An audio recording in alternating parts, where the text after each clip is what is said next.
Welcome in. We are live finally. It's been a very long time. Hopefully, you can hear me okay. Hello, Miss Nicole Smith. How are you? Just before I was going to go live, all of a sudden I got a restart Firefox. I had to reboot the the browser, so I was a little worried. I might not make it back in time, but I'm here. Oh my goodness, we are having the most incredible weather right now. It has been in the 80s. It's 86 right now at 7:30 at night. And tomorrow is going to be 90 degrees. And then Saturday is going to be 74. Yeah. So hopefully we're getting this, like, I guess some cooler weather coming in, which could bring sorry, I forgot to turn off my phone. Which could bring in some rain Friday night, which would be nice because we have been so sorry about that. We've been so dry, and better not be Nicole messaging me. Well, that's the thing. So last Thursday, so a week ago, Thursday morning, I woke up and it was like 37 degrees when we left for work. And then like we just went from super low to super high, and then we're dropping again. But 70s is beautiful. It's the opening weekend, I believe, of the neighboring towns farmers market. Which means it would be an absolute zoo and parking would be a nightmare. So putting on some lotion. To avoid that, I think. And maybe we'll go to, there's a little town that's usually pretty busy on a Saturday. So maybe they won't be as busy because everyone will be over at the farmer's market. That's my plan. Anyways, maybe we'll see. Kind of hoping to go to the beach or something, but of course, it's cooler on the weekends. So last summer was like every weekend we ended up getting rain. So hopefully that doesn't happen again this year. Yeah. So how is everybody doing? Did you get everything planted? I know, Nicole, like you've been planting for how many seedlings you have, how much room you have, because you have, sorry about that. I'm trying to pop up the just the chat out of YouTube because I find the chat on StreamYard, it just always seems to lag.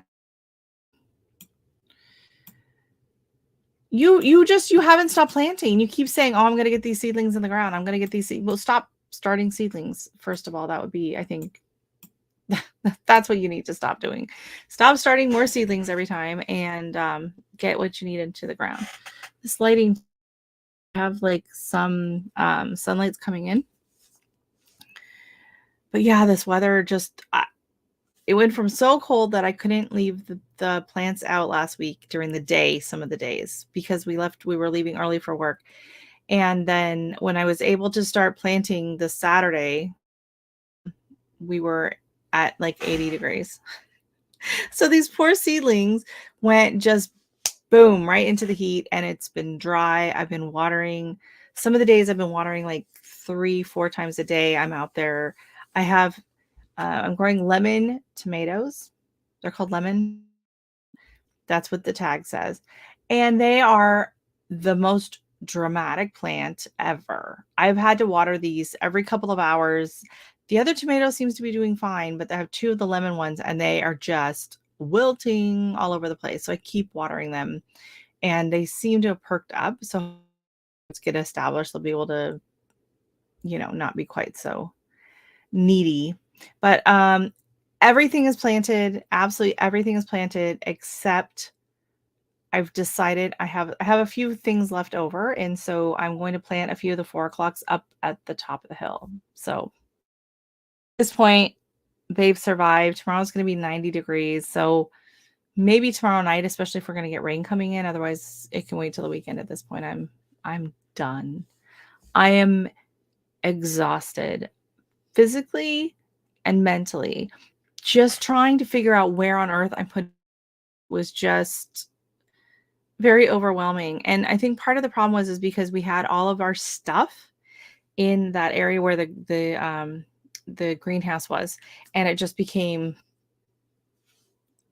overwhelming for me to try and plan it out. I haven't had much space in the garden. It's only been the last couple of years, and so I'm still really working with it and trying it out.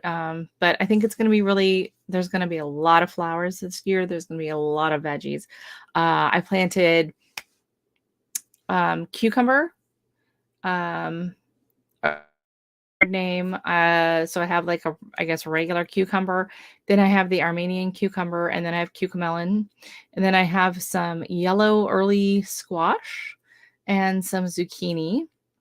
I planted 27 different, no, not varieties, but 27 pepper plants. I can't remember how many tomatoes, probably 15. Oh gosh, no, I forgot about all the micro tomatoes. So those are, oh my gosh, I got all those. Hey, welcome in, Roxana. How are you doing tonight? Your garden tour, I watched it today on TV, but I haven't had a chance to comment yet. Everything is just amazing. Jealous of your nasturtiums. I put a bunch of them in pots just this weekend. I'm hoping they're as happy in their spots as yours are. Yeah, so it's just been a whirlwind, and every day I'm out there and it's hot, and there's so many mosquitoes in the backyard right now, and we are having caterpillars. Like, we cut a bunch of the nests out of our tree, but they're still everywhere. Like, I'm constantly stepping on them and squishing them and doing whatever I can to destroy them because they're evil. The other night I was in here on the computer editing a video, and I was talking to a friend, and I was like, my head was itchy, and I pulled out a leaf, and I thought, oh, there's a leaf. And I was chatting, and all of a sudden, yeah, this tent moth caterpillar thing fell onto my arm. And I was like, oh my God, I don't know how many more there are. I don't know. I was like, I gotta go. I gotta go take meds. It was so gross. Oh my God, 90 in Indiana today. Oh wow. Yeah, we're supposed to hit 90 tomorrow. We were 86 today, 90 tomorrow, and then dropping to the 70s on the weekend. So it was disgusting. It was funny because I was in the middle of a group chat when I typed that in. And I came back and they were like dying.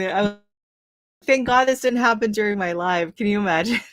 Just sitting here like a caterpillar falls out of my hair. Oh, absolutely not. That would be so gross. Oh my goodness. So I'm up. I will have the Dexcam video ready for you very short. I gotta get it loaded up. So I decided, because I'm out filming, right? And I'm trying to film. The last couple days, I didn't even get the camera out because I was running around so much, and I have the hill. So every time I move the camera, I have to readjust the tripod so that it doesn't tumble down the hill. And positions, and I'm bent over, and I'm like leaning, basically hugging this pot, trying to plant stuff in. And somehow Dexter is between me and the planter. And so my husband was laughing. He's like, how can he just shove his way in there? So that's when I thought, you know what? I have the GoPro for Dexter, and he hasn't worn it since I tried out on him. Let's see what happens, because if he's not shoving between me, he's trying to sniff or be right in the way where I'm planting. He's trying to help me dig, or he's doing zoomies in the yard. Like, he's just driving me nuts the whole time. And so I thought, we'll put the camera on. You can see, how gardening and the planting and everything goes from his viewpoint. So it's loading. We're at 31%. It'll come shortly, but oh yeah, he is such a good helper. No.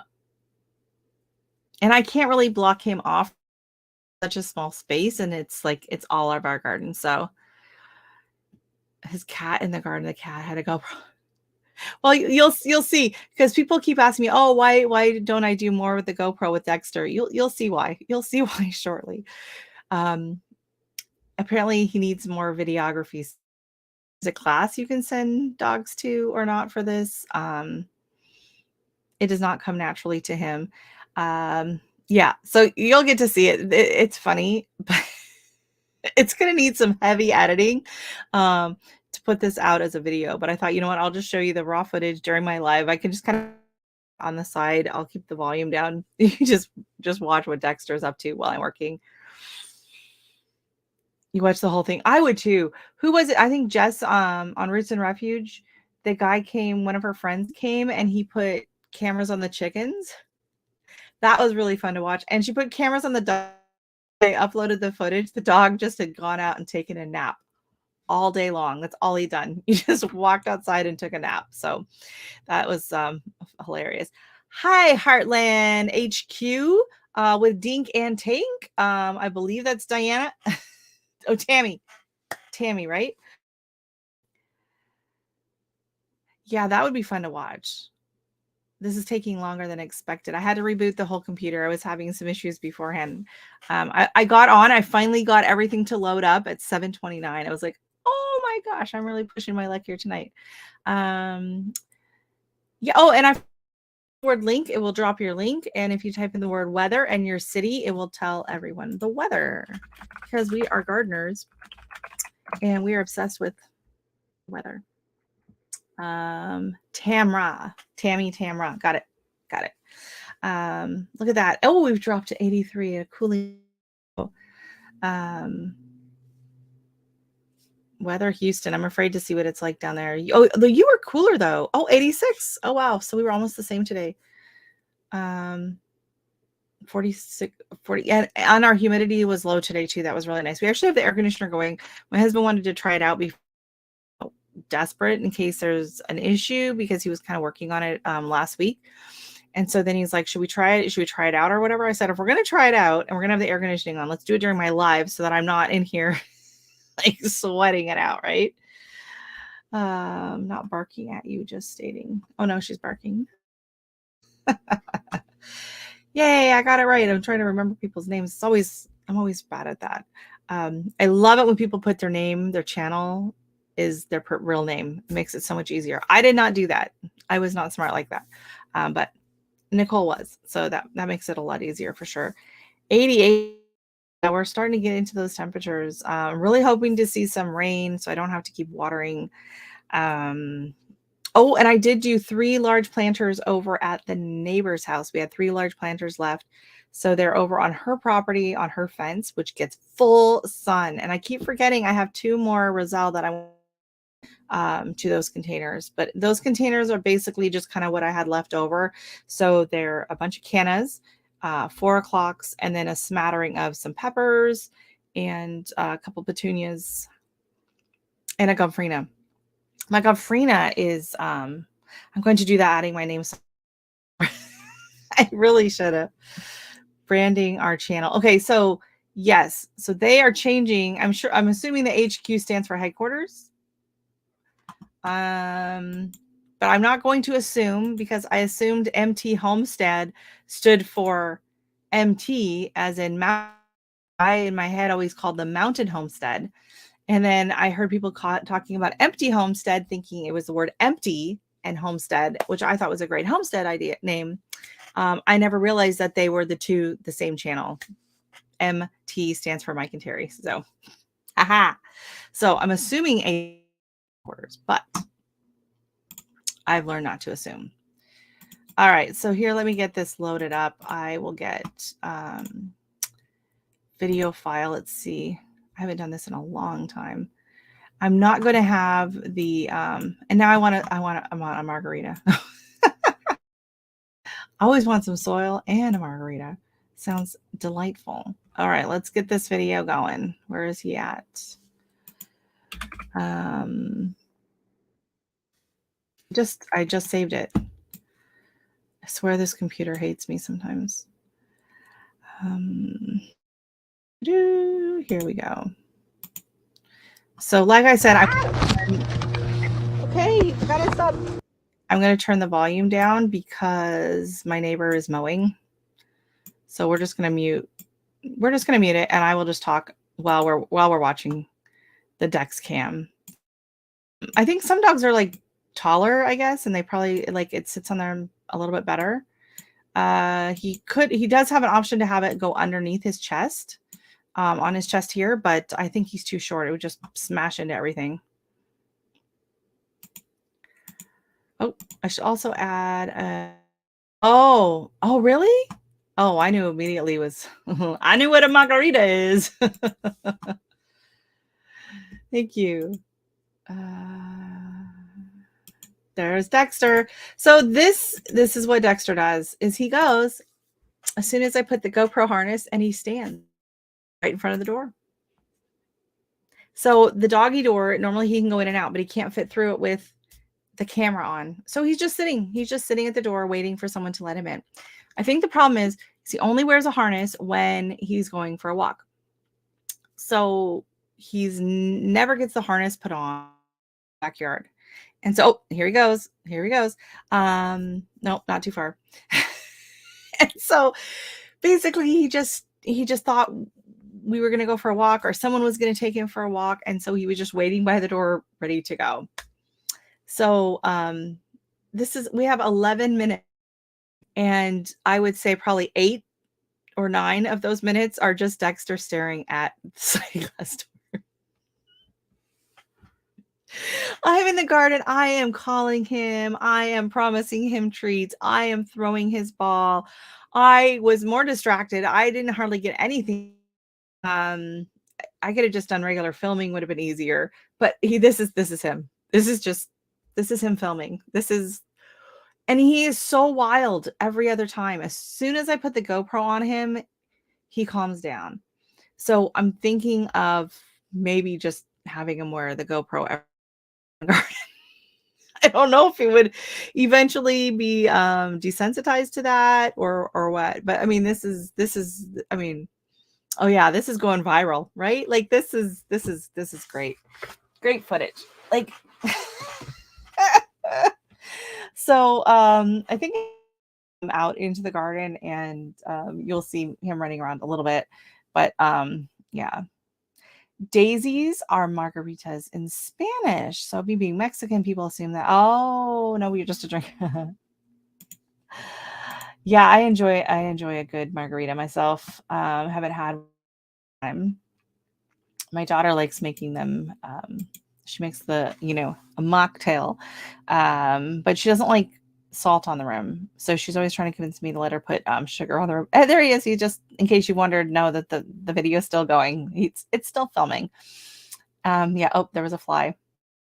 So yeah, I'm gonna need some ideas on how to get a little bit. Oh, here he goes. Here we go. Here we go.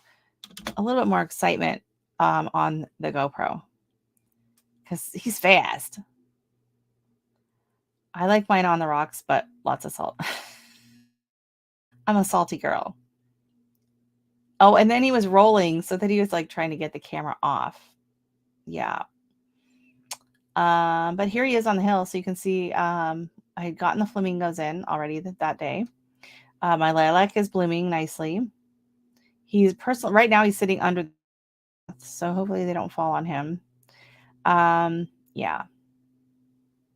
Oh, rhubarb. I think we're picking rhubarb maybe this weekend. So we're going to have to do some rhubarb, and I don't even know what I could add as commentary. Like, that's why I decided to just show if you want to see the footage, I'll just doing my live so you can watch it in the background. Yeah.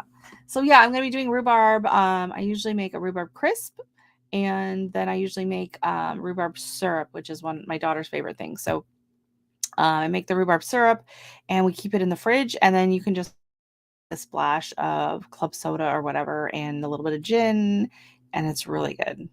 Really, really good. Oh, what did I do last year with the rhubarb syrup? Rhubarb syrup, the AHA brand watermelon lime sparkling water. Those really, really, really went well with it. And then, or you could use vodka if you so are inclined. I don't know if I tried tequila with it. That would be interesting. I'm not really a vodka person though, so. Oh yeah, so it looks like he knocked it because he kept running into everything with it. So he's knocked it up. So he's not looking up, gazing up. This gives me like major Mary Tyler Moore, vibes. If you remember like the intro where she's like going down New York and she's looking up in the air. So yeah, so this is my gazebo. This is where the tomatoes will be trellised.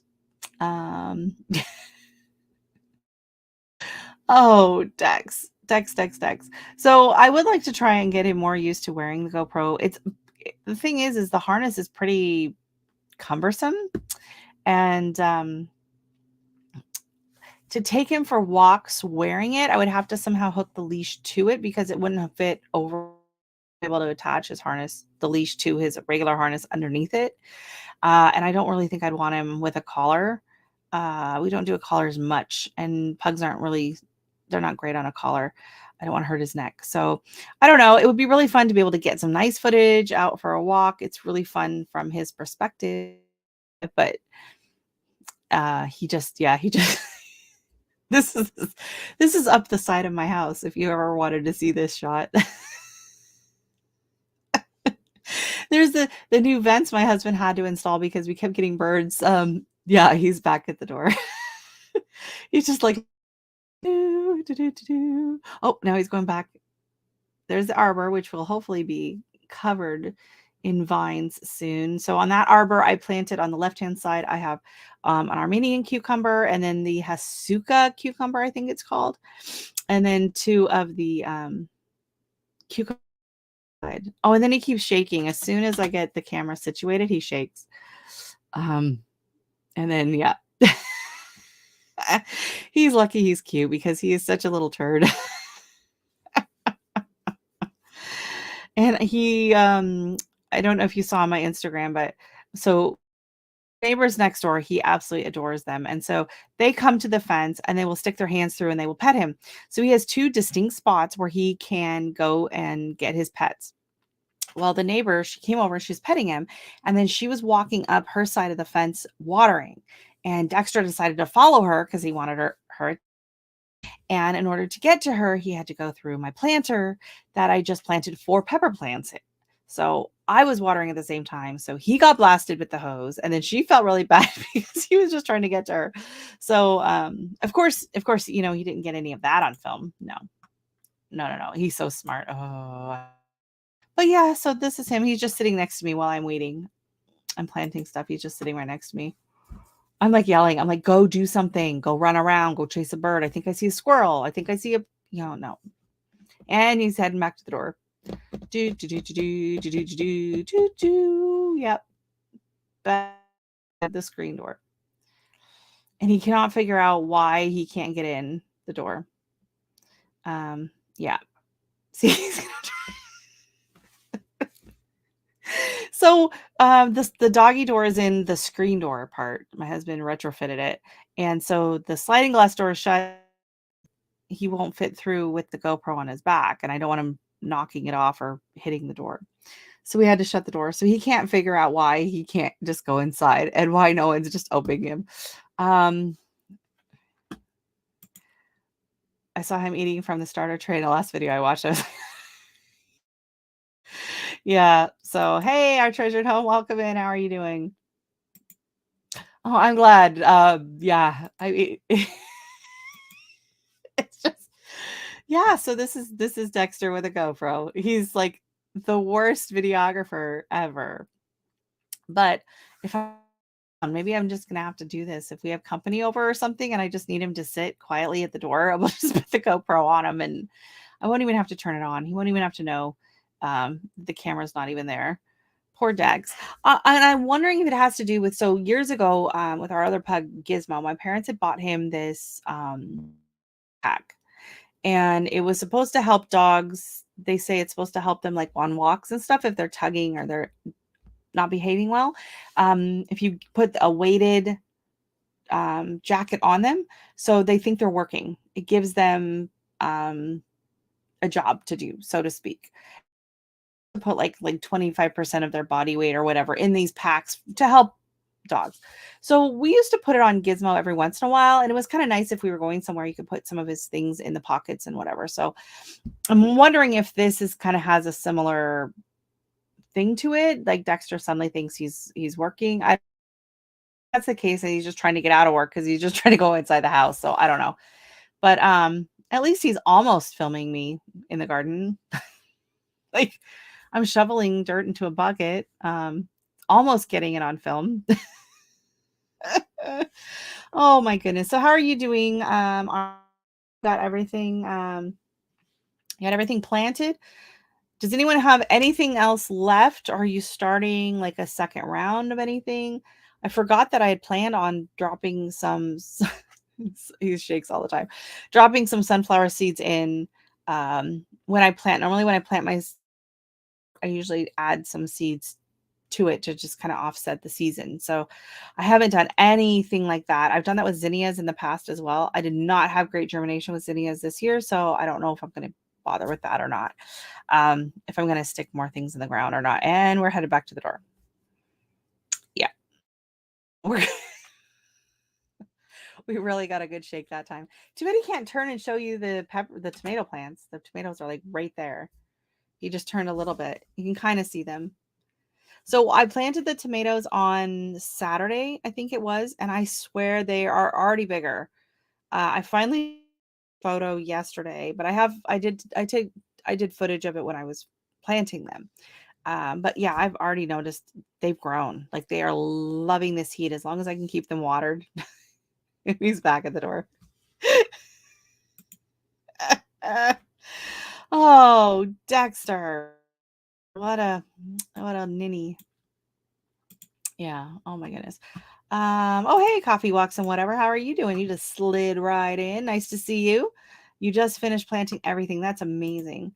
I'm going to do a second batch of sunflowers, basil, and more zinnias. Are you going to be doing those direct sowing inside? Plant about 60. Oh my goodness. Wow. Yeah, you guys have a chunk of land there. That's amazing. You have okra to get started. Everything else is finally done. I started 8 okra seeds and I only got 4 that germinated. So I planted. So wish me luck. I didn't get any last year off of them. But oh, that's even better. That's even better. I would like to get more hostas, divide more, and just put them up at the top over at the neighbor's side, and just fill that in. My husband wants it all hostas over there, so I'm gonna have to. I'm gonna have to just keep dividing mine yet. I mean, all the ones that are up there, there's probably like 8 up there that I've already divided mine and put them up there because the neighbors don't do anything with their yard, and so they let us do stuff. So, yeah. So the one neighbor, she's two yards over, but they're all open. There's them. That's what it looks like. We have a much bigger yard than we do. But I have 3 big pots on her hill. And then down on the side by the patio, I have 2 of those big 3-foot raised beds that have one of them has a tomato and 3 peppers, and the other one has peppers. So this year for peppers, I had to buy jalapenos. I could not find the seeds. I bought a 4-pack of jalapenos, like a cell pack. It was $2.49, and there were 10 pepper plants in there. So that was a really good deal. So I have those. My habanada, actually, I showed a video earlier. Um, no, I was gonna post it with Lori, so I just sent the picture to Nicole. I have a habanada like actually forming, which is very exciting. And I have quite a few. And I know I'm supposed to be pinching off the flowers off my pepper plants, but I'm not. I'm not going to do it. I can't bring myself to do it. Those ones though, like those were like the I started in February, and so I've already pruned them like way back. I've already pruned them. So yeah, so that's the very exciting Dexter GoPro footage. So yeah, he's gonna need some training with that. Direct sewing. Okay, good, good. So much easier. And I have to say, I have not had as much, knock on wood, that's for Micah, but whatever, bunny damage in the last year. So I think Dexter is at least doing something, but chasing the bunnies. Because Gizmo got so old the last several years, he didn't care. And I think they can probably smell and tell that he's not like he was so slow out there and he couldn't even see them. Whereas Dexter's just, contrary to what it looks like on the camera, he's just running around like a maniac. So he does, and they can probably smell, testosterone or whatever when he's peeing. They can probably tell it's a much younger dog than Gizmo, who was, well, he was 16 when he passed. So the last several gardening seasons, he was barely able to walk outside, just enough to get his daily tomatoes. I actually had some tomatoes. So like this one. So I taste tested the Bahaha, as I call it, the Bahaha. I let my daughter have one to see if she likes it, and she thinks it should be pronounced Bahaha. So that is how she wants everyone to be pronouncing that tomato from now on. So just giving you next time, next time you talk about your Bahaha, you'll have to say it like that. The chore. Oh, yes. I'm gonna say right now that is one of the other reasons I absolutely love the soil blocks because I trays and I'm done. Yay. Yay. Oh my gosh, I should show you. So tomorrow's video coming out is going to be a short video. It's going to be the flamingos going in the garden, and I have a surprise because there's a new addition to the flamingos. I have a yoga flamingo. She's so cute. So, and I decided I'm leaving the footage in at the end, but like I'm trying to, my daughter is like, because you can see the flamingos, and then Dexter's sitting there and it looks really cute. So she's filming and she's like, "Oh, Dexter looks so cute sitting there." You should like get in the shot. So I tried to get in the shot, but it's on the hill and it's the grass is, and so I'm like trying to get in the shot awkwardly and not like I end up planking at the end. It's terrible. Anyways, so I didn't bother like doing outtakes, like just the whole thing's in there. It's a short video, but it's kind of goofy. The kid's pretty funny. Hey, welcome in Wild Home. How are you? Oh, which one? Yeah, you'll I'm trying to click on Wild Home. There they are. Welcome in. How are you guys doing? Good evening. Hand pink waving. I love when they have to when they type out the emojis. I don't know why that cracks me up. I don't know why, but it does because some ton of emojis and then it spells them out, and then I'm trying to read them and I'm trying to picture in my head what it actually is when there's a bunch of them. It's really funny. I can see it on the YouTube chat, but StreamYard just types it out like that. So you are out in BC area, Wild Home. How is your weather? You guys probably aren't getting the smoke. We have had very, very smoggy skies. My husband was like, it feels like a thunderstorm is rolling in. We've had a lot of smoke coming across from the wildfires in the prairies. So it's coming like halfway across Canada, but we're just right in that jet stream, and we are getting a lot of the haze and the smog from the fires.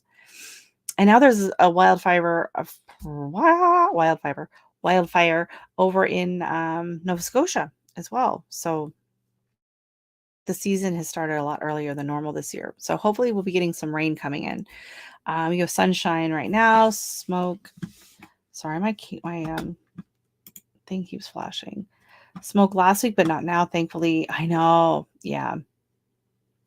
It's awful. We don't have any smoke in Manitoba. Okay. Must just be it's blowing this way then. Yeah, it's just because it was funny because I noticed it was about 3 weeks ago. We were driving home and we were coming back from Toronto, and I'm looking and I'm like, man, it looks really hazy. Like, why does it look so hazy coming into town?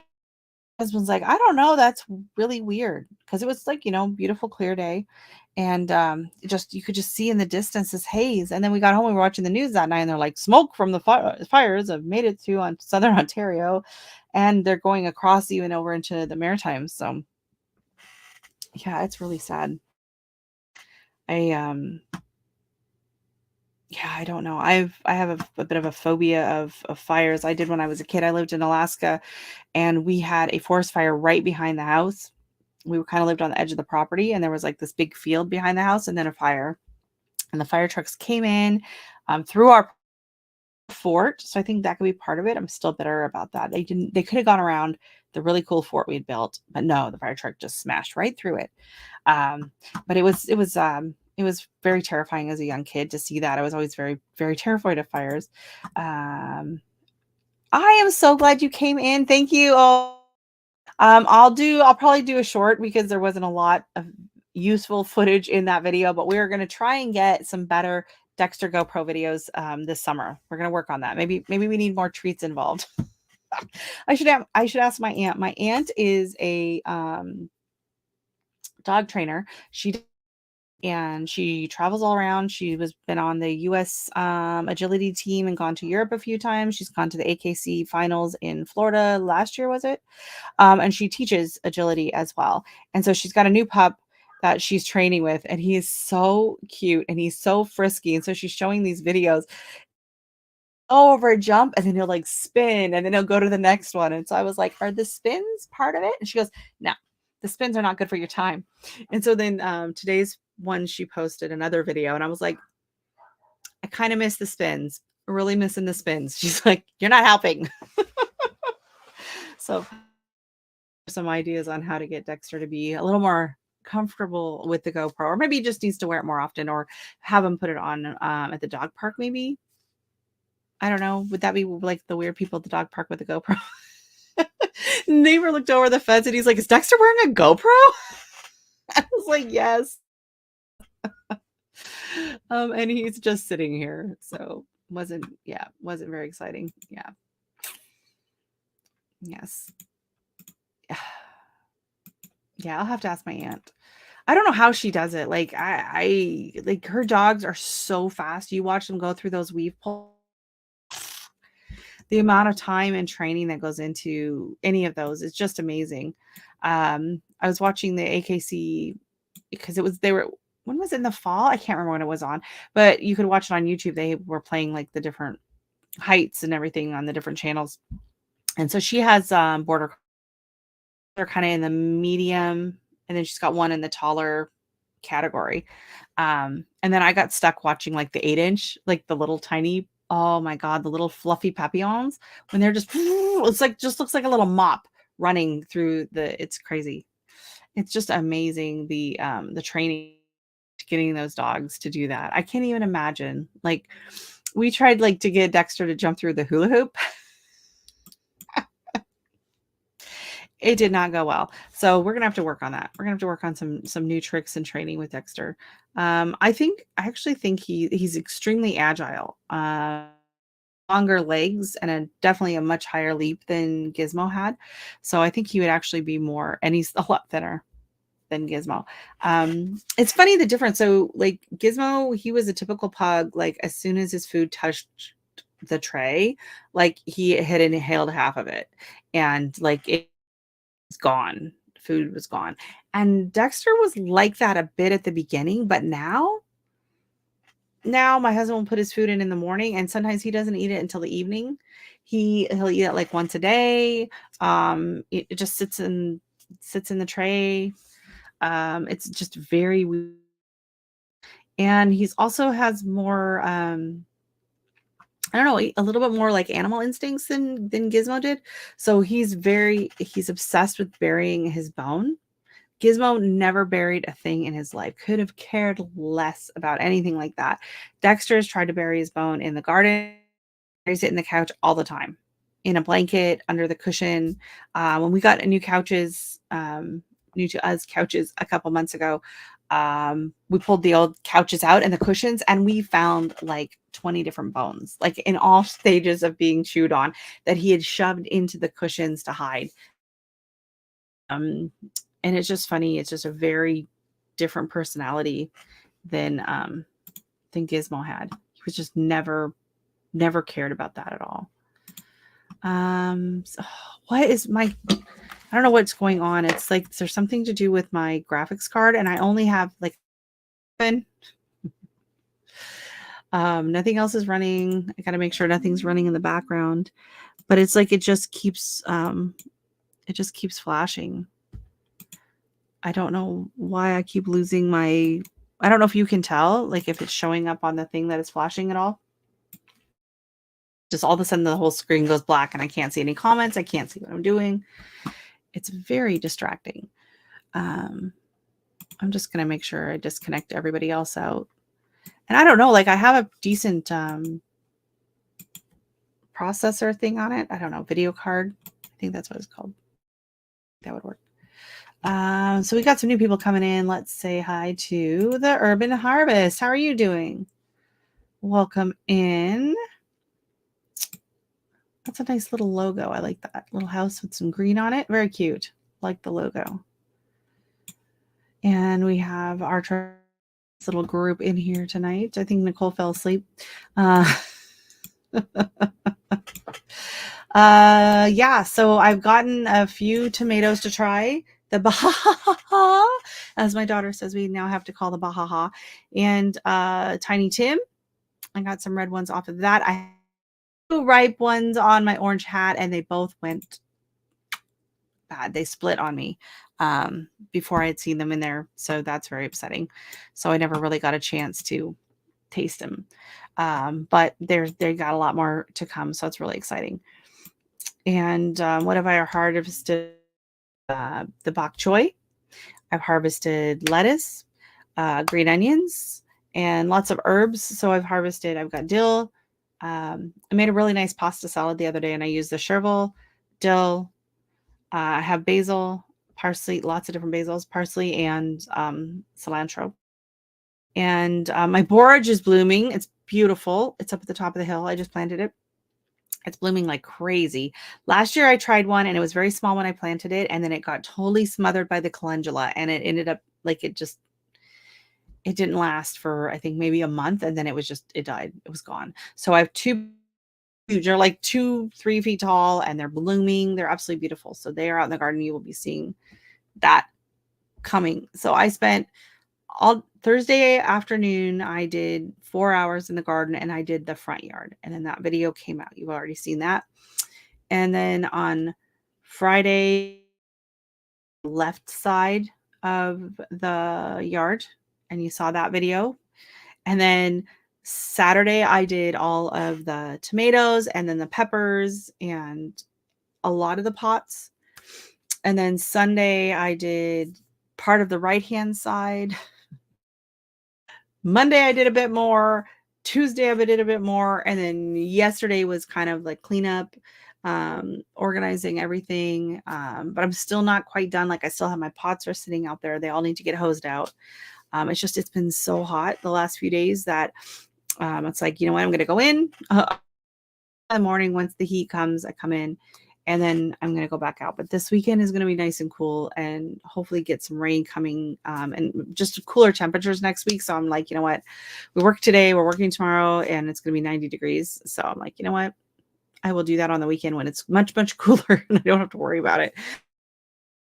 And cleaning it up. I have a couple bags of soil left that I'll probably just spread somewhere in the garden just to freshen everything up. And then that's it. Fertilizing and watering and harvesting. That's all I have left to do until fall when I have to dump everything out. What was I thinking? Why do I have so many plants? Why are there so many seedlings? So the only thing I will say I was kind of disappointed are my petunias. They germinated amazing. I potted them up and they did great. I twice because they were just massive. And then I had a problem with some fungus gnats. And I did not realize how bad the problem was. They were up on the top shelf. And I could see it down on the other shelves, and I was trying to deal with it. I was doing like the baking, the hydro and whatever. And I did not realize how bad it had gotten on. They were up on the top shelf, and so it just really went. And they do not look great. And I lost quite a few. So, hey, Miss Danny, I'll be back after the kid. Go to sleep, kiddo. Sounds good.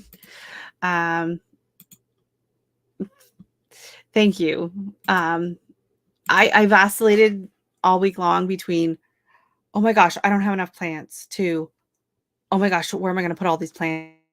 And I would plant some stuff out, and then all of a sudden I'm like, oh my gosh, I just planted like 15 gomphrena here. What else am I going to put in here? So things are very heavily planted in certain sections. So as they fill, but this is the thing, is I started so many new varieties this year, things I've never. My gomphrena is about, you can't see both hands. It's about this tall and it's blooming. So it's doing more now than it had done the last 2 years. So the last 2 years they got maybe this tall and maybe like 3 or 4 blooms. They're doing amazing right now. But everything else I've never grown before. So like I have scabious I have yarrow. I have um celosia. I did grow up like one. I think I had two last year, very tiny. So I have a bunch of things that I'm not used to, and I don't know how they're gonna do in my yard. I don't know how they're gonna like anything like that. So I have overplanted in case I like some of it just doesn't like where it's at and it doesn't take off. If on the off chance that everything loves where it's at and everything takes off, then I can just and put it somewhere else, tuck it in somewhere else, pop it over at the neighbors or whatever, as need be. And I am hoping to do more cut flowers. That is the goal. That was what happened in 2020. And ironically, I loved that garden and it was kind of an accident. It was a happy accident. Kind of like Sydney. Anyways, so 2020, we were locked down. I couldn't buy any plants. I always had started a handful of things, but I did not, box was like this little tiny container from the dollar store. That's where all my seeds fit. So I had a couple tomatoes and a couple peppers and a couple things like that. I just normally bought my bedding plants and my yard was much smaller and we'd wanted to expand it. So normally, so now where you see the path go down, it used to go out. So there was a lot more grass. And so we'd wanted to expand the gardens. We just never had time because I work with my husband. We do construction. Spring has always been a really, really busy time for us. May, June, just slammed. So we never had time. Well, 2020 came and we were locked down. And so we were like, you know what? Let's expand the garden. So we did all this new planting space and nothing to plant because everything was closed. Garden centers were closed. Everything was closed. The only stores you could shop at were grocery stores and like Walmart and Costco. And the thing was, is they did not know when certain things would be open. It was the only place that actually had soil and actually had flowers. Home Depot, Lowe's, those were all pickup orders only.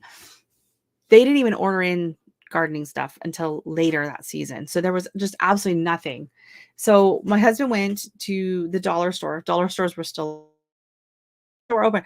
Costco, Walmart, grocery stores, and like drugstore and um, dollar stores because they sold essential items. So he went in and he just bought a bunch of packets of seeds.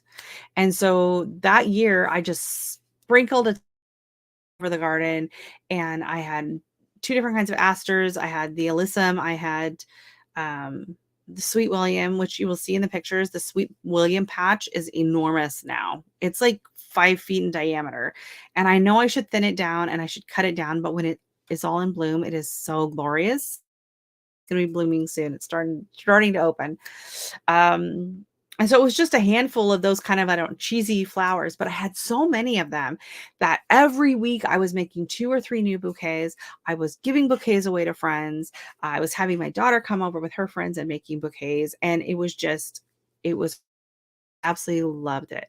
So I tried the next 2 years. I'm like watching all these different flower farming videos online, and it didn't work last year. The last 2 years, it's just I didn't get enough of the focal flowers. I did not get enough of the filler going. So I'm hoping this year that I've dialed it in. I'm hoping the filler plants come through, and I'm hoping to get more of those bouquets done. Unfortunately, my asters did not germinate, and my zinnias did not do a great job of germinating either. So my cosmos are actually it's blooming. Uh, my some of my calendula is already blooming. Looks like some of my straw flower is going to bloom soon. So hopefully, it's going to probably be about a month, and then hopefully we're going to start seeing some bloom, some foliage. I love having fresh flowers in the house, and I love making them to give away for people. So thank you. Hey, Nick, Mister, he's over there making all kinds of food. He was having a huevos, rancheros, for breakfast yesterday. He had a lobster roll for, was it lunch or dinner? Yeah, he's eating well over on the cod. I'm not from there. I don't know what you call it if you're trying to be all cool. Yes. So where's Nicole? Nicole left a comment, and I was gonna. There we go. Was he in trouble? He's a grown man now. Was he? So your mom got back home safely. You call it the Cape. That sounds better than the cod. That's something they would do. Like that sounds more like Newfoundland. The cod. Out on the Cape. I've never been. I've been to New York City, and we went to some small town when we were visiting New York. So we did like New York, New Jersey, and then this small town in Connecticut for dinner. And that's it. I've never really, he's just a baby of 28 years. Exactly. I would love to go and check all that out, go up to Maine and Martha's Vineyard. It's like a beautiful area. And it's not that far. What? Like it's what, 5 hours? I don't know. I think Danny, Wicked Awesome Gardening, she knows because she's like mapped it out because she wanted to drive to go see Am I Gardener. And so she mapped out how far it is. So I hours. I think I'm like less than 2 hours from Am I Gardener. He's in, I think, Sarnia. I mean, no, not Sarnia.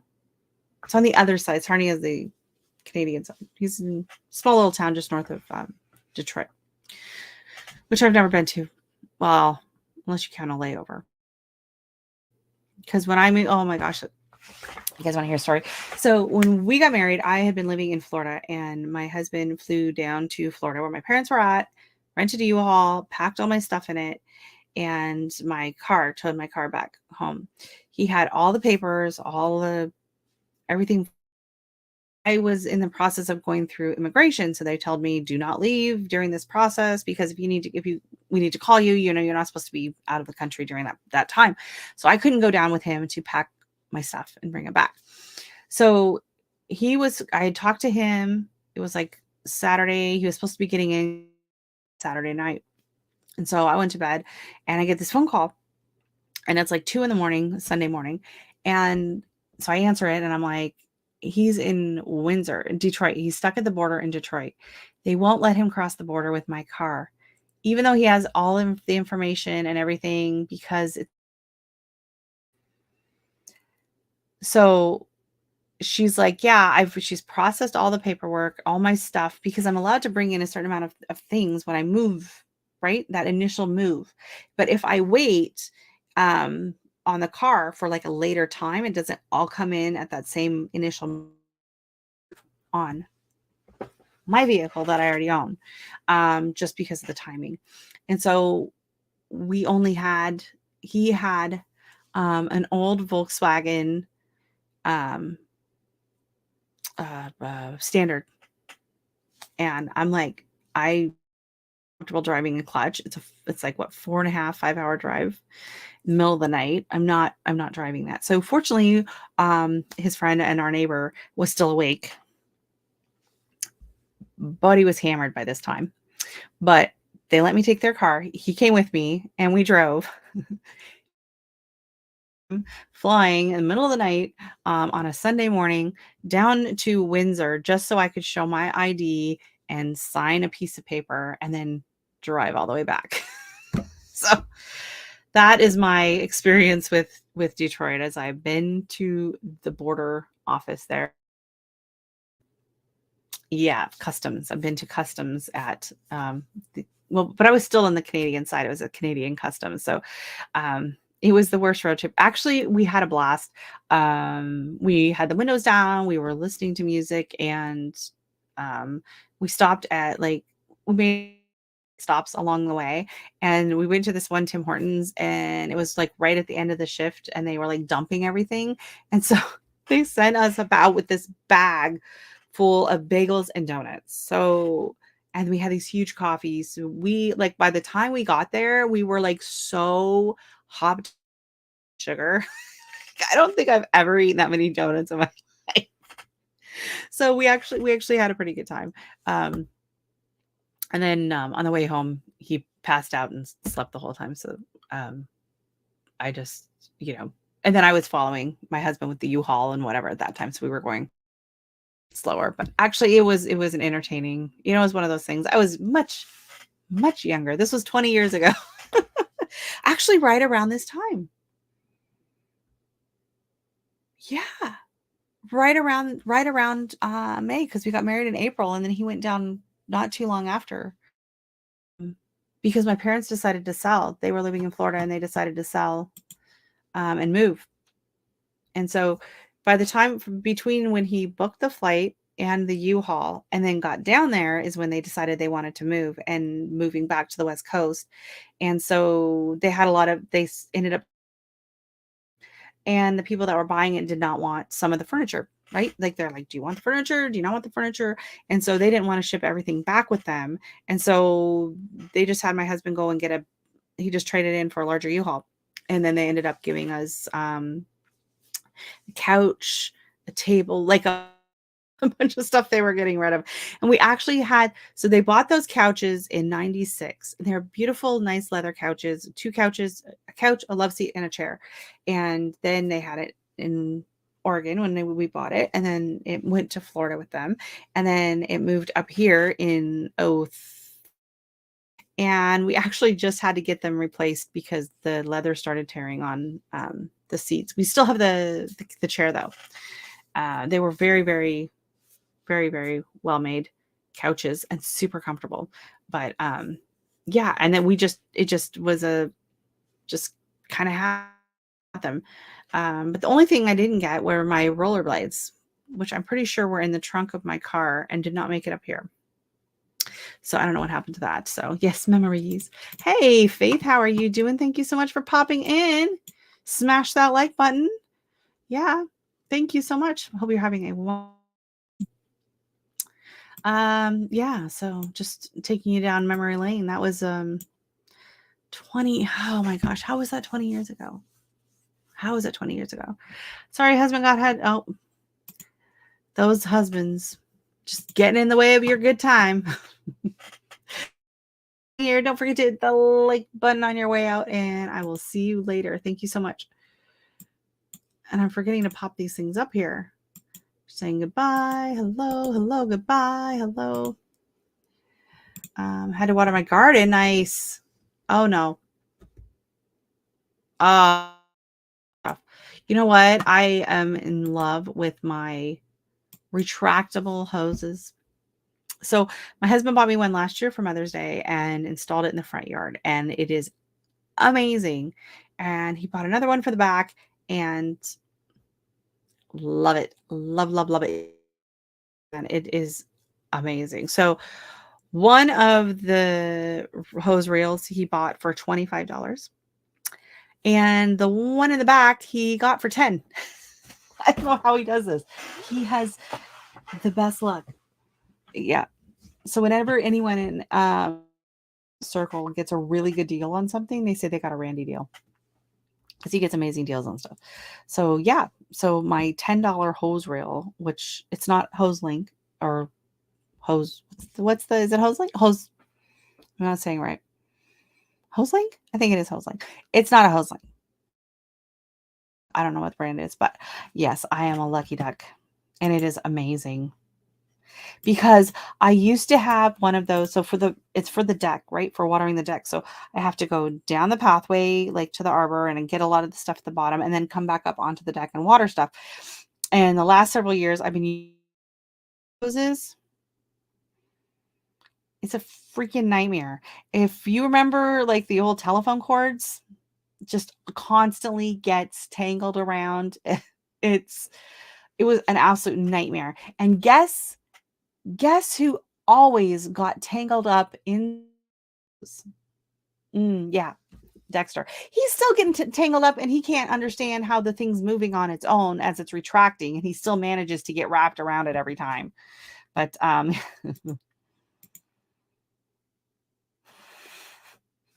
nice. Well played. What? Thank you. Thank you very much, Nicole. Yes. Hoser.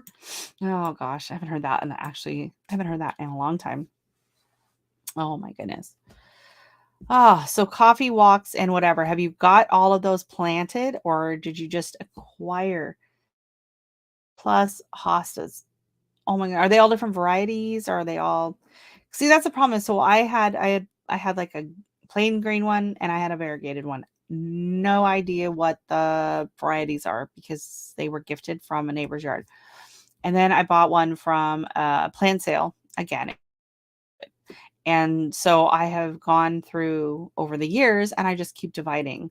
So I have the same two hostas over and over and over. So it would be nice to incorporate a few more varieties. So I did do a swap last year with a lady who wanted the variegated her for that, and she has a blue hosta. And so actually I just dug it out because it was under my lilac and it was getting covered. So I have no idea where it's going to go now. But it's my husband's like, oh, just throw it up at the top of the neighbors. I'm like, no, this is mine. This is mine. This is the blue. This is a fancy one. But there's a few different varieties. So my friend has she just moved into a house last year and the gardens are absolutely gorgeous. So whoever had lived there before was an amazing gardener. And so she kind of wants to go in and she needs to thin a few things out. So in the fall, she's like, yeah, I want to have you and my mom over and we can divide some plants. So hopefully I'll find some new varieties. They are all planted. That's great. One plain green, one has white. No idea what they are, but hard to say. Yeah, that's what I have. I don't know what the varieties are. I would like to try and get a few of the, fancier ones. What is it? The Woo, because it's fun to say. And then I think the Empress Woo. I think that one's like the one that has like um, the really big leaves or something. I love the blue ones. My parents had so many hostas, all different kinds. Yeah, I know. And people will be like, "Oh, here's my hosta garden. I have varieties of hostas." I was like, "What?" Like before I really actually started watching YouTube, like I never dreamed there were so many different kinds of hostas. I just thought there was a few different ones. Empress Woo. Yeah, Empress Woo is beautiful. My favorite is a variegated one called Enterprise. Ooh. I have no idea what my variegated one is called. All I know is the variegated ones seem to be a little less hardy, well, in full sun. And so, I mean, that's on me. But by the end of the summer, if we've had a lot of heat, the variegated ones seem to a little sad. Another neighbor's offering bachelor's buttons. My mom always grew them, so I may have to get them and figure out where to put them. They are pretty. I tried growing them for cut flowers, and I like them in the garden. They did do well for me in they were just a little too floppy. They didn't really go in the bouquets as much. I think if you did like one of like just bachelor's buttons, but for me, maybe it was just the variety I had. Mine were kind of floppy. I'm noticing like the last 2 years I had the forget-me-nots, the Chinese forget-me-nots self-seed year. So I don't know if I just went and weeded them out accidentally or if they're not coming back right now. But I had probably like a million calendula self-seed. Like I am not kidding. I just went through and I dug up quite a few and stuck them into a container. And then the rest scraped them aside as I've been planting stuff. So some of them I've left here and there. So I will have little dots of coming up. And then last year, apparently I had this great idea of taking one of my poppies and just taking the seed pod and sprinkling it over the garden. So about planting because there's just random poppies coming up. And I'm trying to do like this orderly planting and these drifts.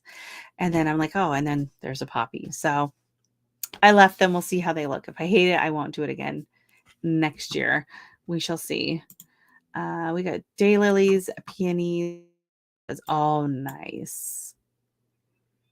I love, love, love peonies. Mine are almost ready to bloom. I'm so excited. And daylilies are really nice. My husband does not like daylilies. He thinks they're very messy looking. But we moved way too many times and always left perennials behind. Yeah. It's hard to oh, welcome back. I hope the ladies are happy. Tucking your ladies in. Do you sing to them? Do you tell them a story? I think Rick's a very good chicken father. Yes. Take I wish we had chickens. I think that'd be fun. It's just not practical here. I'd have to have them at the neighbors. Do you mind if we put chickens in your yard? Yeah. My dad had dozens varieties of daylilies. They're so pretty. I just wish they lasted more than a day. That's the thing, right? Delilah. Well, what did you expect naming her Delilah? Like, come on. Come on. Delilah does not have a great reputation, if I recall. If memory serves, Delilah was a bit of a brat. Always. What's everyone drinking tonight? With lemon. Boring. Although my obsession this week has been, I've made some. So whenever sometimes I go to the grocery store. We have an Asian market that's just up the road. With like the produce bins, this looks. Oh, I thought I had this. Sorry, I thought there was like something on my neck. Um, Down below the bins, they have like marked down pricing on, not the best fruit. And so sometimes they will have all different kinds of things. I was there, they had lemons. So they had a tray with 6 lemons on it for like $1.20, $1.30. So I got 2 trays of lemons and I got 2 trays of limes. So come home, I soak them in baking soda water for a bit. And then I like to slice them up and freeze a bunch of them so that whenever oh, I'm gonna have to snitch. Gonna have to snitch. Ooh, and Coffee Walks just had an iced cap. Nice. From Timmy's, I'm assuming. And so whenever you're having a glass of ice water, you're having some iced tea or whatever, because otherwise they go bad. And then it's like I don't want to just buy one lemon here and there. So what I did that day was I took half a lemon and I muddled it. I already sliced it, and then I just put the pieces into my big mason jar and I kind of muddled it. And then I added in 3 tea bags of, it's just a fruit. And then I added in cold water and I just let it cold brew. Oh my gosh. With just a little shot of stevia. Not where you thought I was going. It tastes amazing. It's like this fruity lemonade and it's good for you. It's refreshing, calories. It's absolutely delicious. So I keep it in the mason jar. So I've made that a couple times this week and it is so good. Um, Now that I've been getting away from sugars or anything like that, although I will be making my rhubarb syrup. I wonder how rhubarb would taste with stevia. I have to put in rhubarb. I don't usually mix rhubarb with strawberry, and I know that's traditionally done. And a lot of times people did that because strawberries are sweet, rhubarb is not. But we are rhubarb purists at our house, and so I don't usually mix it in. So I'm wondering if I can go trying to be and low carb and all of this, trying to be good. I need to bring a few numbers down, according to the doctor. So yeah, I'm curious about that. Because if I do make the rhubarb crisp, vanilla ice cream with it, but I'll make it from scratch. But it still has to have sugar. But at least it's whole ingredients and it's not a bunch of junk going into it. So it would be nice if I could cut back on the sugar in rhubarb. I was also thinking of trying rhubarb with dates as a natural sweetener instead of as much sugar. And I'm wondering how the flavor of dates and stewed rhubarb would go. Has anyone tried that? I should look into that. It seems like an interesting. I mean, there's still like natural sugars and carbs in it, but also a lot of fiber. There's a lot of fiber in rhubarb and in dates, so that's always a good thing. So, just trying to, ease into healthier versions of things. I don't want to do anything too dramatic because things that are a lot harder to maintain, right? And so I want to, get healthier. I want to lose the weight, but I want to be able to keep it off, right? So if I'd gone like no carb and hardcore and working out and all of this, I could have lost weight, a lot faster, but it's not as easy to keep it off. I was reading this thing about like your weight set point, which is why, like, what your body picks a weight you're at. And pretty much whatever you eat or do, you kind of stay right around that same set point. And so then what happens is if you do, try to lose weight or you go on a diet and you drop down a bunch of weight, all of a sudden your body panics and it's like try and get back up to that set point. So there's lots of videos out there on like how to change your set point. And most of them, it's basically low carb, workout, exercise, blah, blah, blah, blah, blah. The things you're doing to lose the weight, which to me didn't make sense is how that's resetting your set point. What did make sense was I read basically what you can do if you want to reset your yeah, exactly. So in order to reset that set point lower, you can lose up to 10% of your body weight without it triggering your body's response to try and get back up. So if you lose the 10% and then you maintain that for 6 months, at the end of the 6 months, that is your new set point. And then at that point, you can go and lose another 10%. So let's say for arguments and math's sake, pounds, you can lose 10 pounds, keep it off for 6 months, and then you can lose 9 pounds, keep it off for 6 months, and then it's a much slower way to do it, but it seems a smart way because then you're going to really yo-yo that you get with traditional dieting and stuff, right? And everyone was like, oh, it's not a diet, it's a life, it's a change, it's a lifestyle and whatever. And that's true, but a lot of times, it's hard to maintain even that, right? You think it's a new lifestyle, but sometimes you can kind of up. So that's happened to me in the past. And it's usually something,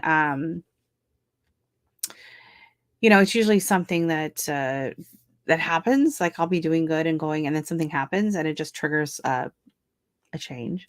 And then it's just like it's just block, right? So I'm trying to do this just very, very gently, very gradually so that my body doesn't notice.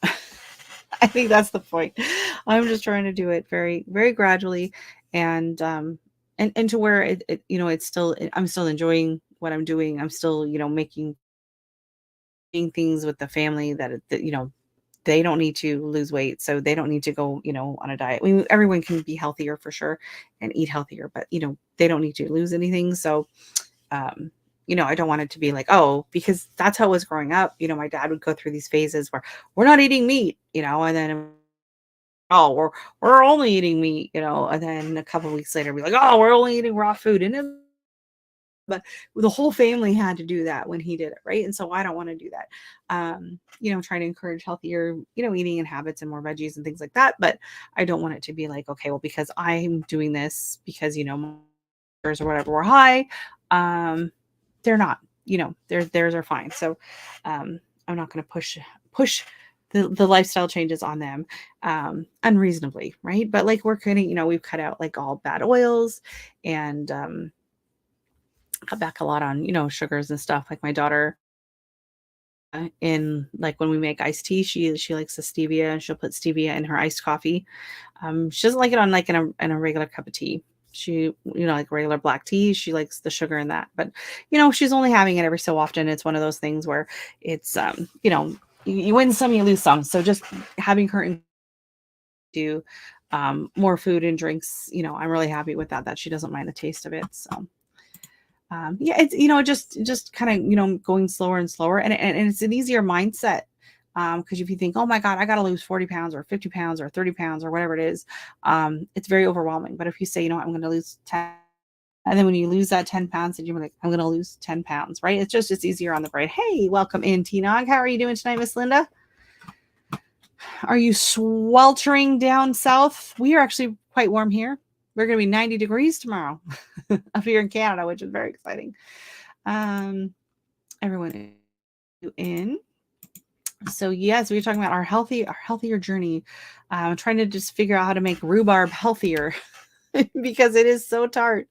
I'm wondering if it would taste good with stevia or not. Or dates. I think, I think the dates might work. And then you because in order to use this, make a simple syrup with dates, you kind of have to simmer it anyways, right? So you simmer that in, and I think I'm going to try that. Just put a few dates in with the rhubarb and then taste it and then see where we're at. Very warm in Manitoba. Very nice. It's warm everywhere right now. Like I think, except for Alaska. My poor. It was like a high of 46 yesterday, I think, in Anchorage. They're like, they're upset. They're supposed to be going to the lake. They have an outing planned next week. They're supposed to be going to this lake nearby. And I looked at the weather and it's like saying 63 and rain. So I hope is better there and they get they can, maybe do some fishing or enjoy it, right? So but I think everyone else is finally hitting that summer stride and it feels so good to get everything in the garden. Rhubarb relish. Like, oh, I'm interested in this. I mean, most relishes are sweet, but I'm wondering if you left it a little bit more tart. Like I love rhubarb.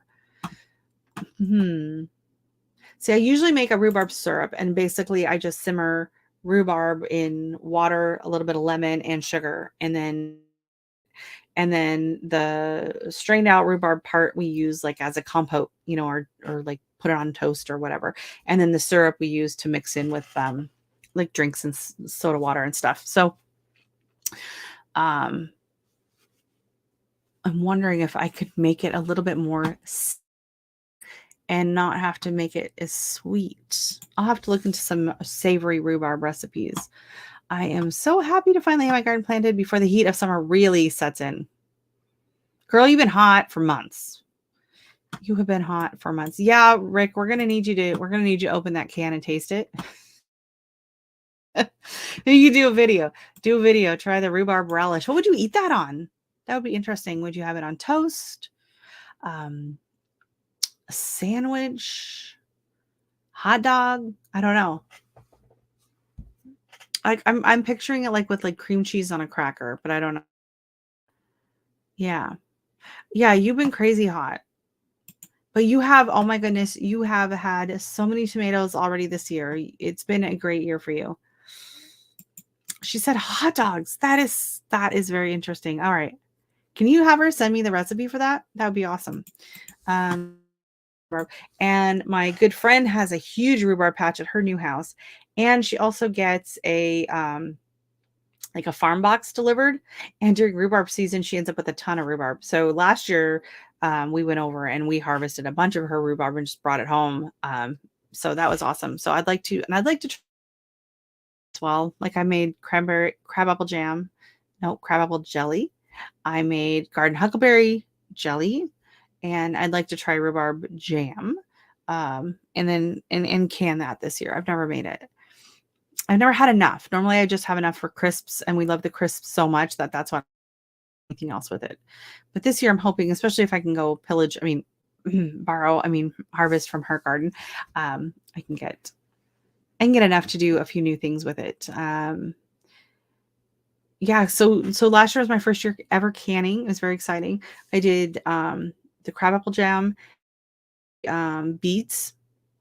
I did green tomato salsa, and I made the what's it called? The caramel apple pie jam, which tastes amazing, but it did not set properly because I did of the pectin packs. That's hard to say. Pectin packs in Canada are a different size than the pectin packs in the US. So the recipe I was following just said to add one package. And yeah, the Canadian one was a little bit smaller. And so it didn't quite have enough pectin, but it's still a little bit more like a syrup, but my daughter still loves it. Too hot for rhubarb. That's right. Yeah. Oh, we're not too hot here. Oh, nice. Enjoy that. That sounds good. Fish, because fish are good for you. Sardines are good for you. I watch a lot of, different things on YouTube. Apparently there's this thing, the 3-day sardine fast. I'm not there yet. I am not there yet, but I've actually been like trying to, so we bought some sardines.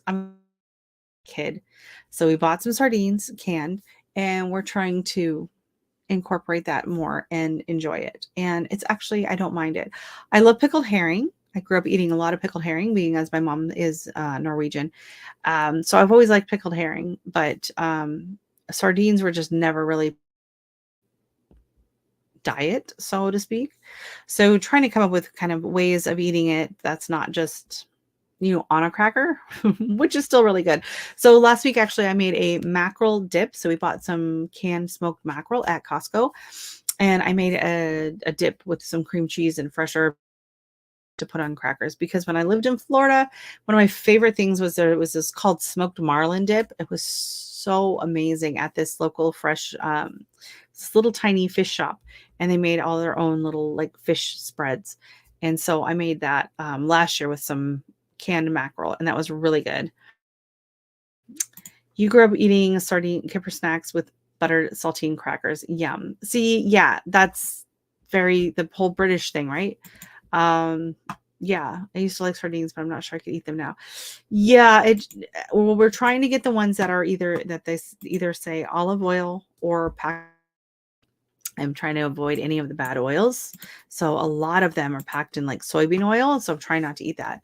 But yeah, kippers. So I never knew what kippers were. The only time I just knew people would have them for breakfast from watching Faulty Towers. And the incident where the one guy, breakfast, and then the guy, they find him dead in his room, and so he was of course freaking out that maybe the kippers were off. And so that was when I figured out they must have been some kind of a fish, because there was fish on the plate, but never knew what kippers were. I have a can of kipper sardines in I bought. I haven't been brave enough to open it yet. I loved Faulty Towers. We grew up watching. My parents had the box set of Faulty Towers, so um, yeah. So I'm gonna have to try it. So you recommend it on buttered saltine crackers. I don't even have saltines. Um, we've been trying it with like the just regular crackers. Have a great weekend, our treasured home. Thank you so much for popping in. I hope you had a great week and you have an even better weekend. Take care. Yes, Faulty Towers. Oh my goodness. 8:53. Oh my goodness. Yep, it's kippered herring. It's kipper. So kippered means smoking. Is that I kind of looked it up. I'm like, what the heck is kippered sardines? Because I thought kippers were a thing. I thought kippers were their own fish. Wow. I grew up in Alaska and the West Coast, and I am not a seafood person. I used to get it always made me sick. Like I could not handle eating. So I have a lot of yeah. I ate a lot of seafood, but no canned seafood, all fresh from the Gulf. Yeah. Well, we are landlocked, so everything here comes in either frozen or canned. But this whole canned fish thing, so yeah, like if you want to go in keto and if you want to lose this and you want to do this and like reset your body or whatever, it's a 3-day sardine fast. So basically all you do is eat sardines for 3 days. And the thought of that is no. And I think if I did that, I don't eat again. And I'm just now getting to where I don't mind them. So I would kind of like to not ruin it for myself. So yeah, I don't know if I could do that. If I could just eat sardines for 3 days. Absolutely. I don't know. Hey, welcome in, Ro. How are you? Nice to see you in here. We actually had a lot of shrimp this week. A buddy of ours. See, exactly. I think I would bet I would be better off just doing like a water. Yeah. Yes. Yes. Yeah. Yeah. Well, see, yeah, that's the thing. Is like I grew up in Oregon. I was in Oregon and then lived in Florida. So I'm used to fresh seafood being like it was, in the water like an hour ago. Right. So then to come here where we're landlocked, it's very different. You know, getting food and sushi and whatever. So when my friends from Seattle flew in a couple of months ago, I was giving them tips, and I was like, okay, whatever you do, just don't order seafood here. Just don't. You're from Seattle. Do not order seafood here. And so he was like, yeah, I saw a thing for sushi. And I was like, landlocked sushi. flash flash frozen, so but it's not the best. It's definitely not the same as growing up with it, and the conch fritters, and I remember we used to go, actually with their family, we would go, camping up on the San Juan Islands, and they would go out in the little rowboat, and they would drop down their crab pots and dig them up, and we would have, like, this huge heaping pile of Dungeness crab. We would just go into town, and there was this local bakery that had these amazing baguettes, and we would just go into town, and we would just have baguettes and melted butter and crab, and then the one lady kept insisting on a salad. Just eat that for dinner, like, every night. Like, we had so much crab. Like, it was delicious.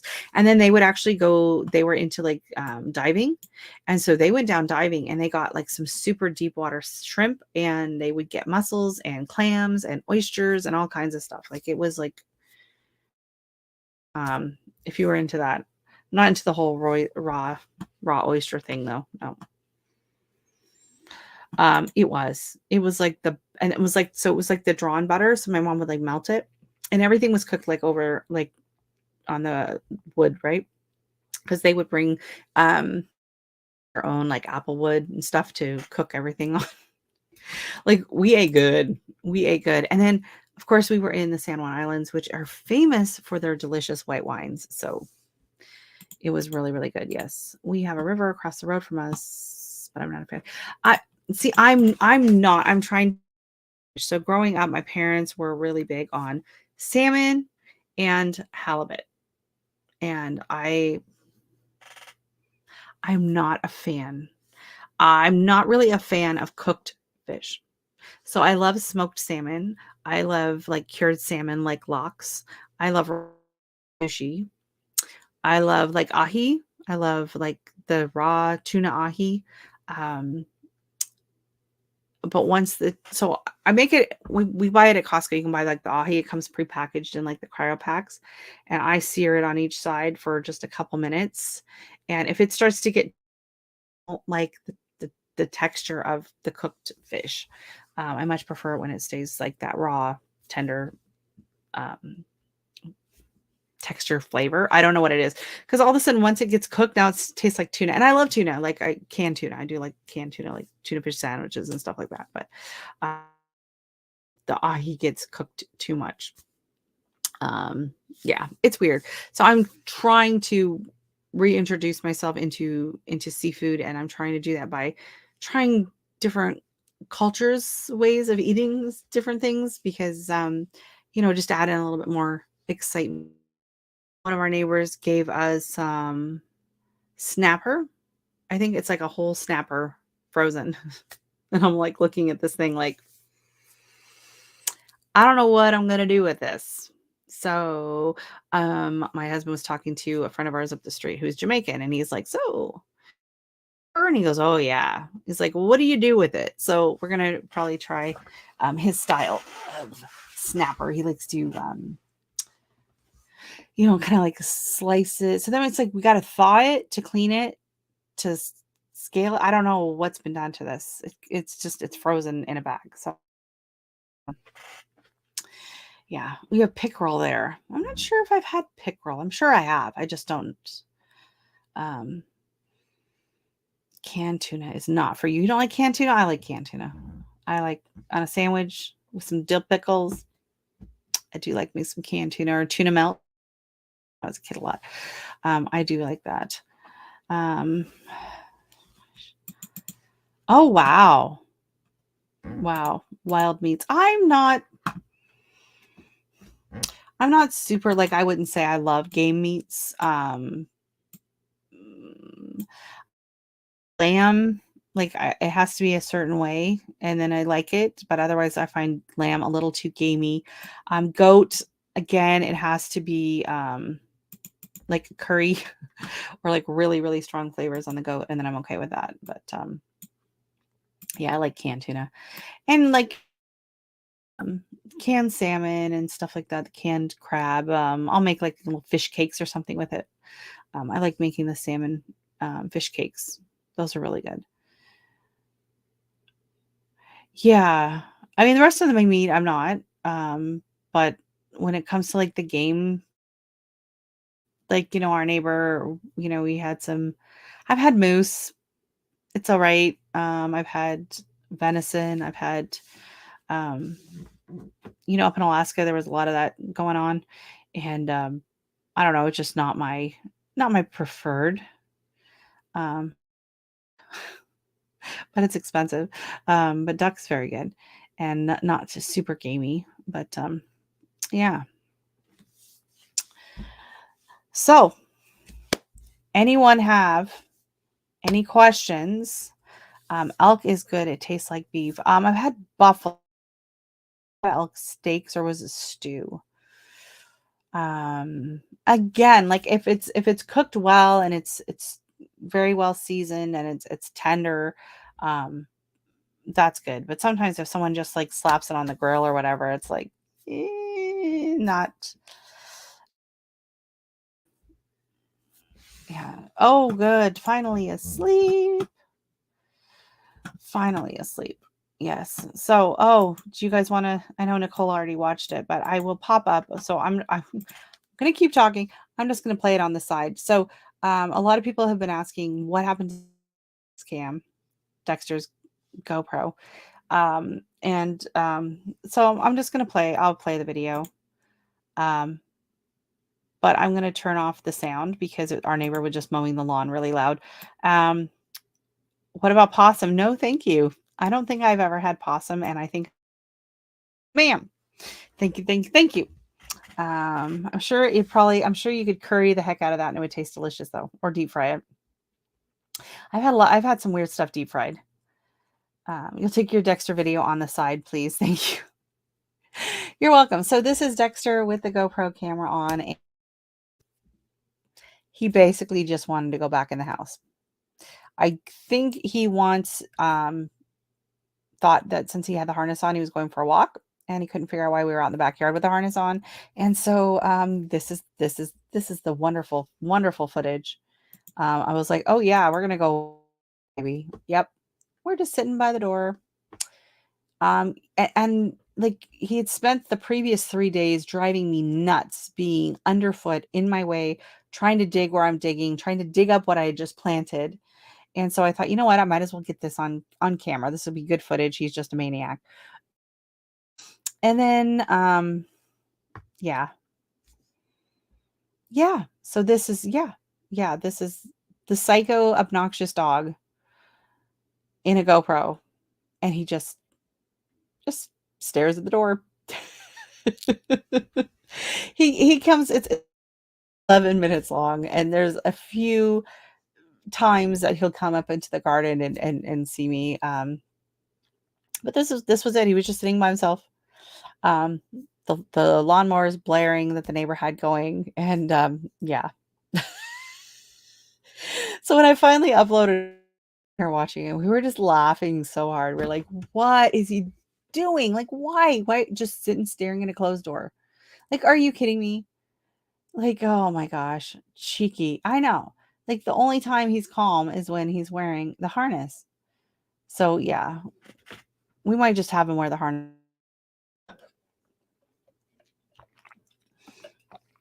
I am interested because he gets so hyper when company comes over. Like he can hardly contain himself. So I am curious as to what would happen if we put the harness on. Like you wouldn't even have to have the GoPro on it. Just put the harness on him and if it would calm him down. Like I'm wondering if it's working kind of like those thunder jackets because it's a pretty large like let me see if I can, the thing is like about this big, the base that sits on his back. And then it's got 3 straps and then the one in the front. So there's probably a lot of compression, tighten it to keep it from wobbling around. So I'm wondering if it's kind of almost working as like a thunder shirt or a security shirt. It just calmed him down, or if he thinks he's supposed to be working and so he's on strike. I don't know. Um, yeah, I was like, you're wasting my battery. So we do get a couple times where he comes flying up into the yard. Um, and then of course runs into me half the time. Tries to get it off, rolling in the hill. We got a few nice shots of the yard. Flamingos are in. There's color. I'm really happy.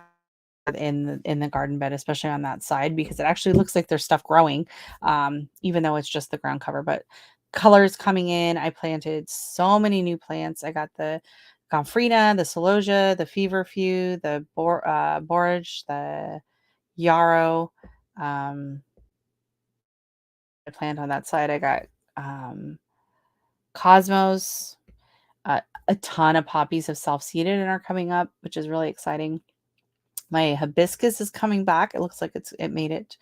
I just bought that in the fall, so I'm really happy to see that it seemed to have made it and is doing good. Hey, how's the fish? What kind of fish was it? Have you ever made snapper? I need a good snapper recipe. Um, so yeah, I'm showing the Dexter camera again. So we have a little bit of action here. So I will probably try and edit down to get a little bit of this. It might be a short, but much for coming in, Miss Linda. Lovely to have you. It's dinner time. Have a wonderful evening and a fantastic weekend. It hopefully we'll have to try and find something to do. You're eating flounder? What? Was it fresh caught? That's yeah, it such a difference when you live right on the water like that. Such a difference. Um, yeah. So this makes me laugh. So he bumped the camera coming through the gate and knocked it. So now it just looks like he's just gazing, you know. Um, enjoy, go water your hostas. Don't let them they're gonna need a lot of water. Thank you so much for coming by. Have a great weekend and I will see you. I got oh yeah, my hopefully if I remember the flamingo video should be coming out tomorrow. Yes, fresh caught whole fish. Very nice. Fish and guts and all that. I think if I liked fish better, I would be more willing to do that, but it's just not my thing. Oh, my neighbor, she makes blue crab. So she likes the blue crab. She makes this blue crab curry that's delicious, but it is so freaking spicy. Like it is so spicy. She's from Trinidad, and that lady, oh my gosh, she makes the spiciest food I've ever had, bar none, bar none. Um, I've had I've never Jamaican food as spicy as that Trinidadian food. Let me tell you, they go crazy with those peppers. Um, so she'll be happy because I have a red scorpion and I have a chocolate scorpion that I'm growing this year. She'll be happy to hear that. Um, I pass them over the fence and I'm like, here, let me know if they're really hot or not. I'm growing habanada this year and I'm nervous, right? I'm like, I don't know if I want to bite into the first habanada coming out. So maybe I'll pass it over the fence and let her try it. So,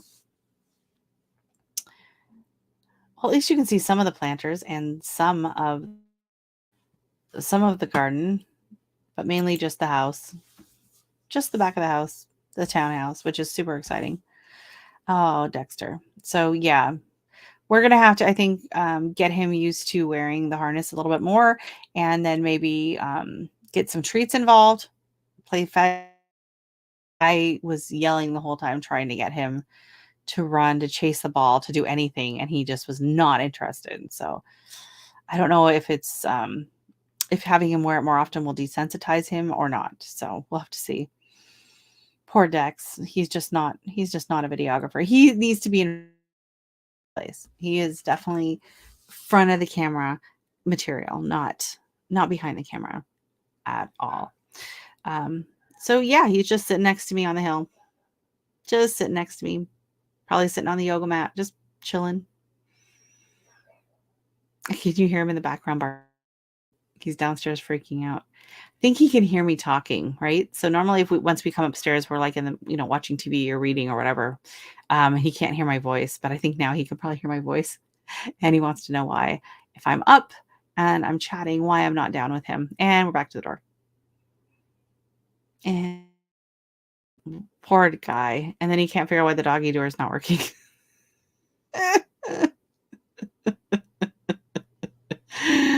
Oh, little dum-dum. Oh my goodness.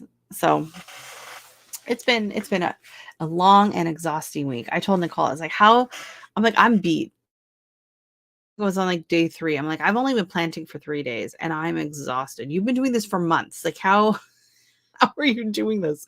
Like, I just went, and for me, a lot of it's the hill. Like, I think it was Sunday morning when I was coming downstairs, I was like, the top of my feet are killing me. Worst part of my body was the top of my feet. And I think it's because no matter where I'm at in the yard, I'm on an angle. And when you're facing down or you're on an angle, you're sideways, you're up, the muscles in your feet are just constantly moving to keep you from falling over. And I think that just they were overworked this weekend, because normally I don't spend that much time crawling around in the garden. And just back to looking at the door. So yeah, I'll have to edit this, and I'll have to show Jesse, because Jesse keeps asking me. He was like, "Where's the Dexter?" It's not, the Dexter cam is not. It's not what I had imagined, envisioned at all. It's no. It's like it turns him into like just the lamest dog ever. I don't know. It's so sad, poor guy. So yeah, so I have a lot of editing. So the flamingo video is probably coming out tomorrow if I remember to finish editing and upload it, because I'm gotta go to work tomorrow. Sunday, I have no idea what video that will be. I filmed quite a bit out doing things and doing the pots. And a couple of days I was just like, I can't film, because it takes so much longer. And to set up a camera on the hill, it's like I'm working here and I'm working there and I'm like just kind of popping stuff in all over the place. And like, just to keep moving the camera around, it would have just taken forever. Yeah. And then I pro on the head one, but Dexter had run down the battery filming nothing. Like nothing. Just his ears. So if anyone's ever wanted to watch a video of a pug's ears, then I have got you covered. There's this channel on Instagram I've been following, and it's called the Pugdashians, and they are breeders and they have the cutest pugs. And the lady is also trying to garden, and the little pug puppies, I don't know if they're 6 weeks now, but they're constantly getting into the garden. And oh my God, they're so cute. Yeah, when he goes on a run, it's fun. It's like, we're going along for the ride, but he's not running long enough. And he does zoomies. Like every day he goes out there and does zoomies and zoomies. Yeah. The Pugdashians, yeah. I've shared a few of their things on Instagram. So if you look them up, they're absolutely hilarious. And the pugs always have like these fancy like beaded necklaces on and stuff. They're absolutely adorable. Exactly. He's just like, yeah, I'm not doing zoomies. I'm being filmed. He's like, this is like Big Brother. This is nonsense. Where's my freedom?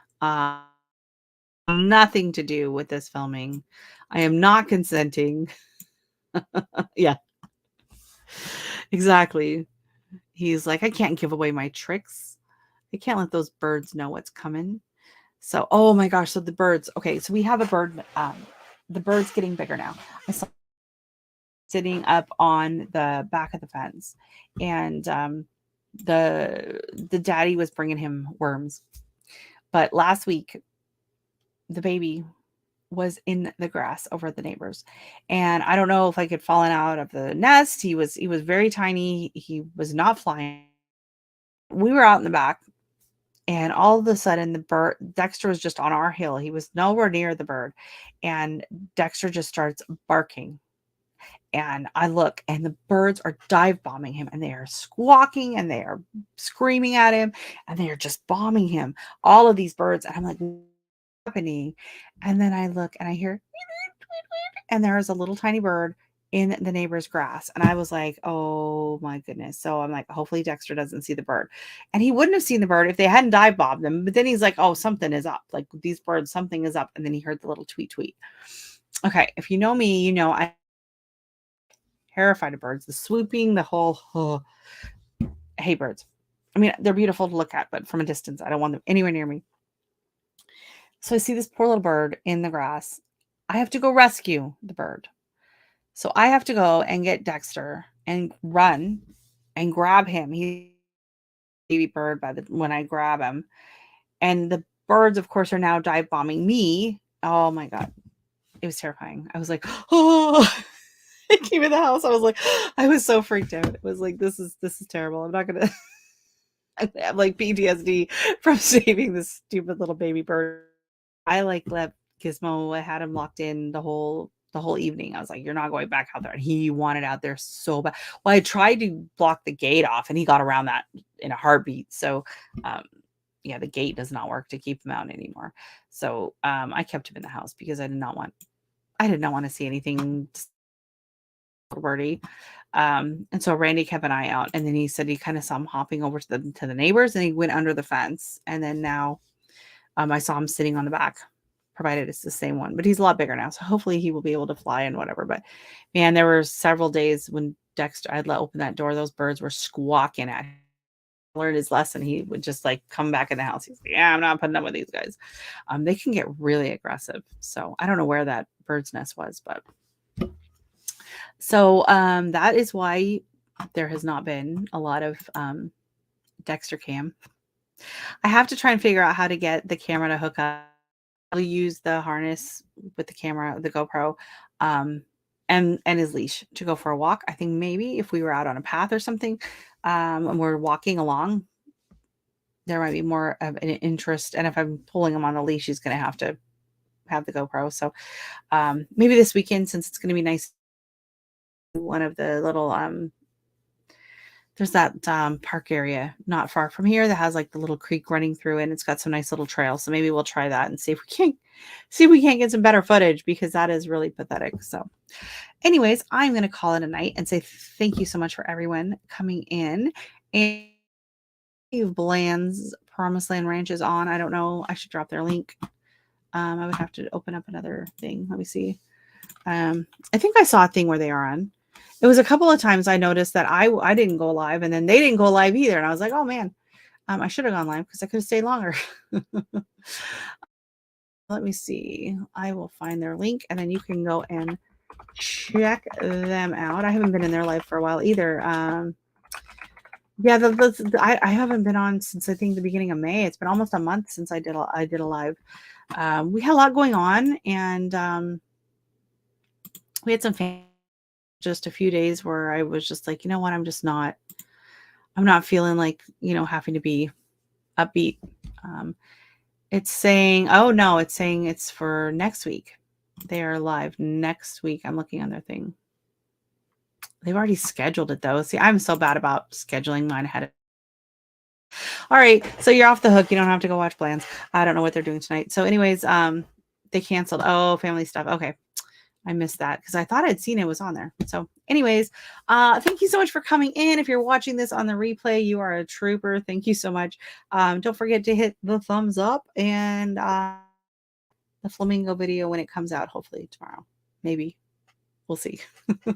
Thank you so much, everybody, and have a great night and an even better weekend.